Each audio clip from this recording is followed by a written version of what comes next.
Bonjour, nous continuons la lecture du livre des Nombres, le livre du Midbar. Pour l'instant, un peu laborieux parce que, ça n'est pas super palpitant en soi, mais qu'est-ce que vous voulez, l'écriture, c'est comme le reste, ça n'est pas toujours absolument captivant. En revanche, on y apprend toujours quelque chose d'inattendu quand ce n'est pas carrément quelque chose de décalé. Mais précisément, est-ce que ce n'est pas comme ça que se conditionne toute mise en marche ? Impossible d'enclencher une marche sans provoquer d'abord un minimum de déséquilibre. Et c'est un petit peu le cas ici. Ça nous déséquilibre, donc à nous de nous mettre en marche avec le peuple, ce qui en l'occurrence n'est pas une mince affaire vu l'énormité du chantier à trimballer. Rappelons-nous la construction du Mishkan dans le livre de l'Exode. Alors quand bien même formellement les choses ont vraisemblablement été beaucoup moins monumentales dans la réalité à l'époque de Moïse. Ce qui nous est décrit là se réfère de toute façon à un contexte beaucoup plus tardif, très imprégné des cultures babyloniennes et perses. Ce qui n'empêche pas l'âme qui habite ces descriptions de se sentir vraiment en accord profond avec le sens de ce qui a été vécu par les pères au moment de l'Exode. Rappelons-nous qu'avec la Torah telle que nous la connaissons aujourd'hui, nous assistons en fait à la refondation d'un peuple qui a été éparpillé en diaspora pendant l'exil, après la chute de Jérusalem, et la dispersion de la population, qui en direction de Babylone, qui en direction de l'Égypte. Et ma foi, la seule manière de refonder un peuple, c'est de lui raconter ses racines. Alors maintenant, quand vous racontez, vous le faites avec vos propres catégories, c'est toujours la même chose. Toute fresque cinématographique, par exemple, sera toujours tributaire de l'époque où le film aura été fabriqué. Qu'on vous raconte l'histoire de Cléopâtre, ou de Napoléon Ier, ou de la Révolution française, ce sera toujours de façon mythique. C'est-à-dire à partir des références propres à l'époque de son auteur. Ou alors quand l'école flamande peint des épisodes de la vie du Christ, tous les personnages sont toujours habillés à la mode du XVe, du XVIe, du XVIIe siècle. Et alors ? Ça ne veut pas dire qu'elles ne sont pas vraies, entre guillemets. Parce qu'en regardant ces œuvres, de quelque bord qu'on soit, on travaille les fondements des nations et des peuples. Même un Sacha Guitry, dans sa drôle de fresque « Si Versailles m'était compté », aussi loufoque que ce soit, travaille à la fondation d'un certain esprit français selon les critères de l'après-guerre de 39-44. Et ça marche. Ça touche au cœur de la nation, ce que ne saura jamais faire aucun document d'archives, même cinématographique. Alors, mutatis mutandis, c'est exactement ce qu'on a ici. Et comme on touche vraiment au fondement, il ne faut pas passer à côté sous le prétexte un peu fallacieux que ce ne serait pas de l'histoire vraie au sens journalistique. Encore une fois, le journalisme restera toujours factuel. Il ne façonnera jamais l'âme des peuples. Or, c'est de l'âme du peuple des fils d'Israël, et par extension l'âme du peuple chrétien dont il est question ici, comme beaucoup plus généralement d'ailleurs avec toute la Bible, Nouveau Testament inclus. Donc c'est un nouveau recensement qui commence, toujours concernant les Lévi'im, mais cette fois on touche aux fonctions des adultes selon leur répartition familiale. Chacun son rôle, en fonction de l'histoire que porte son ascendance, pour ne jamais oublier d'où on vient. Vous voyez, rien que ça est déjà un très bel enseignement pour aujourd'hui. Non, je ne me fais pas tout seul, j'ai des racines. Et ce que je vis, la manière dont je le vis, en est charnellement tributaire. Or, c'est là que se vit la vérité de l'histoire. Est vrai, charnellement parlant, ce dont je me perçois participer à l'accomplissement, ce dont je me perçois vivre l'accomplissement.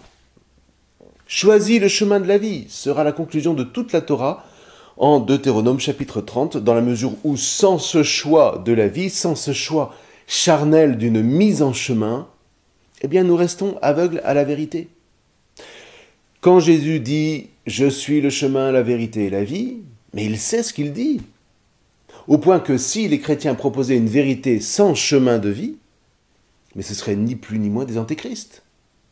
Ce qu'on appelle les révolutions sont tout le contraire de ce principe d'un chemin de vie, puisque leur vérité consiste à faire immédiatement table rase du passé, ce qui revient toujours et inéluctablement à faire table rase des populations. Ces révolutions ne parlent jamais de croissance, elles parlent de progrès, érigé en idole, au nom de quoi tout ce qui entrave ce progrès est écrasé. Eh bien, rien de tout ça dans la Torah qui met un point d'honneur à grandir sur le terreau des pères. Il ne s'agit pas de se figer pour seulement reproduire ce qui s'est toujours fait, entre guillemets, comme disent les sociétés moribondes. Quand on regarde l'histoire d'Israël, on s'aperçoit tout au contraire que jamais aucun autre peuple n'a été aussi ouvert à la nouveauté. Entre Abraham, Moïse, David, Esdras et Jésus, il y a chaque fois des innovations prodigieuses qui lancent le peuple dans une nouvelle phase de son aventure, mais jamais en reniant le passé, tout au contraire. Chaque génération monte, pour ainsi dire, sur les épaules de la précédente, et c'est précisément ça qui fait de ce peuple un géant de l'histoire, à nul autre pareil. Du coup, rédigé pendant l'exil, un récit sur lequel le rédacteur reporte sur la figure de proue, en l'occurrence ici les Lébim, ce que lui-même comprend théologiquement de l'histoire à laquelle il appartient, est absolument légitime.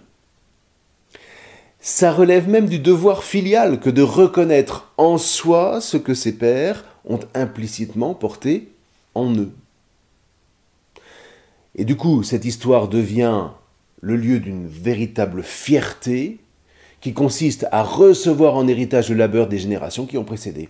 Ça s'appelle la noblesse, ça s'appelle la loyauté. Deux vertus qui, quoi qu'en pensent certains, continuent bien à faire battre aujourd'hui le cœur des hommes. Bref, toujours est-il qu'avec le chapitre 4, c'est à présent d'adultes vaillants qu'il s'agit, entre 30 et 50 ans, dit le verset 3, ce qui, à l'époque, correspond à une vie déjà bien accomplie. Avoir 50 ans au temps biblique, c'est comme en avoir 100 aujourd'hui. D'ailleurs, le chapitre 8 prendra en considération leur grand âge, on ne leur demande tout de même pas d'avoir tous les jours 20 ans. Reste néanmoins qu'ils sont recensés comme capables d'entrer en tsava, qui signifie campagne, au sens de faire campagne. Habituellement, ça désigne la guerre, mais ici, à tout le moins, et j'aurais tendance à penser que lorsque le terme est attribué aux fils d'Israël, c'est généralement le cas, tsava désigne plutôt la mission.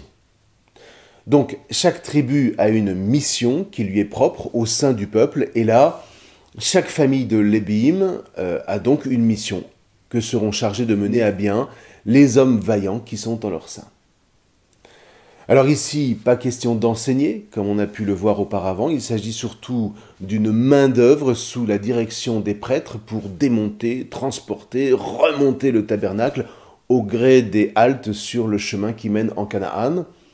Comme quoi, vous voyez, être fils de Lévi, donner à ce titre à Hachem ne confère pas ipso facto de privilège de planquer pour faire travailler les autres. Non, tout le monde au turban.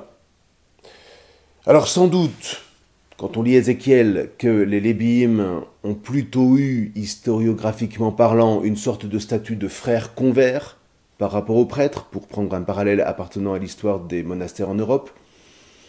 Mais voilà, pour le rédacteur sacerdotal, ça ne veut pas dire que les Lébim soient seulement réduits au rang de domestiques, au sens péjoratif du terme. Il leur confère plutôt le statut de majordome, pour ainsi dire, au service du Mishkan. Ce qui, pour lui, évidemment, signifie au service du temple de Jérusalem qu'il espère voir revenir en service un jour. Alors là, ma foi, je vous laisse lire, faites travailler votre imagination pour entrer dans le concret de toutes ces prescriptions, et vous verrez que ça ne manque pas de chatoiement. Comme on l'a vu, la famille de Kehat, à laquelle appartient la descendance de Aharon al-Burul, elle s'occupe de tout ce qui concerne le Mishkan, du sanctuaire proprement dit. Il s'agit d'en prendre un soin particulier, mais attention, le mobilier étant réservé aux prêtres seuls, les fils de Kehat, qui ne sont pas tous prêtres loin de là, courent le danger de laisser leur peau à le transporter sans précaution. et c'est sans doute là que ce chapitre révèle toute sa spécificité. Vous voyez, il ne s'agit pas seulement de souligner la hiérarchisation des prêtres et des lébéim.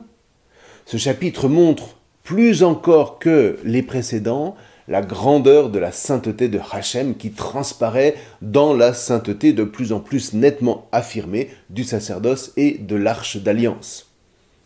La dignité des lébéim vient des fonctions saintes qu'ils exercent. On nous dit par 3 fois qu'ils sont au service de l'attente de la rencontre. Mais à bien lire, on s'aperçoit que si dans les 2 premiers chapitres, ils assuraient seuls le service du Mishkan, dans le chapitre 3, eh bien, ils l'exercent en dépendance stricte de Aharon et de ses fils, et puis au chapitre 4, le contact même des objets saints est absolument réservé aux prêtres. Pourquoi? Mais pour protéger les lébéim, nous dit-on. Du coup, vous voyez, les prêtres ne sont plus tant les chefs des lébéim que leurs protecteurs et leurs intermédiaires face à la sainteté de l'arche. C'est assez bien construit tout ça. Au chapitre 1, les lébéim sont les protecteurs et les intermédiaires du peuple vis-à-vis du Mishkan.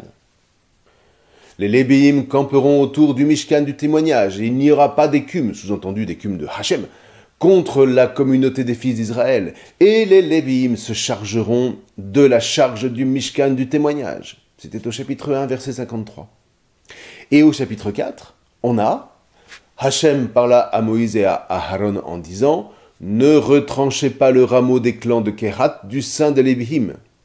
Faites ceci pour eux, pour qu'ils vivent et ne meurent pas quand ils s'avanceront vers le sein des saints. Aharon et ses fils viendront, chacun d'eux au lieu de son service et de son joug, de peur que, étant entrés, ils voient les choses saintes, ne fût-ce qu'un instant, ils en mourraient. » Donc vous voyez, d'une part, au chapitre 1, les lébéim assurent la protection de la communauté en se faisant les intermédiaires entre le peuple et le Mishkan, et d'autre part, au chapitre 4, les prêtres assurent la protection des lébéim en se faisant les intermédiaires entre eux et l'arche. Donc l'arche prend ici toute son importance. C'est d'elle que dérive la sainteté exceptionnelle du sacerdoce. Hormis les prêtres, nul ne peut la toucher, ni même la voir sans mourir, raison pour laquelle elle est protégée, nous dit-on, par 3 couvertures différentes, comme d'ailleurs la table des pains de la face, les fameux 12 pains déposés dans le tabernacle, alors que le reste du mobilier n'est protégé que par 2 couvertures. Ça n'empêche pas les fils de Kehat de transporter l'arche, donc d'avoir avec elle une certaine proximité, mais sans pouvoir, encore une fois, ni la voir, ni la toucher. Vous voyez, c'est une manière de parler de Hachem comme de ce Dieu à la fois proche au milieu de son peuple, mais en même temps totalement transcendant tout autre, sur lequel nul ne peut mettre la main autre que les prêtres, et encore pas n'importe comment. Nadab et Abihu sont là pour rappeler que tout prêtre qu'on soit, ça n'autorise aucunement à pouvoir n'en faire qu'à sa tête. Voilà, on a maintenant suffisamment d'éléments pour lire ce chapitre 4 du livre du Midbar avec fruit, donc je vous en souhaite une bonne lecture. Nous verrons la suite la prochaine fois. Je vous remercie.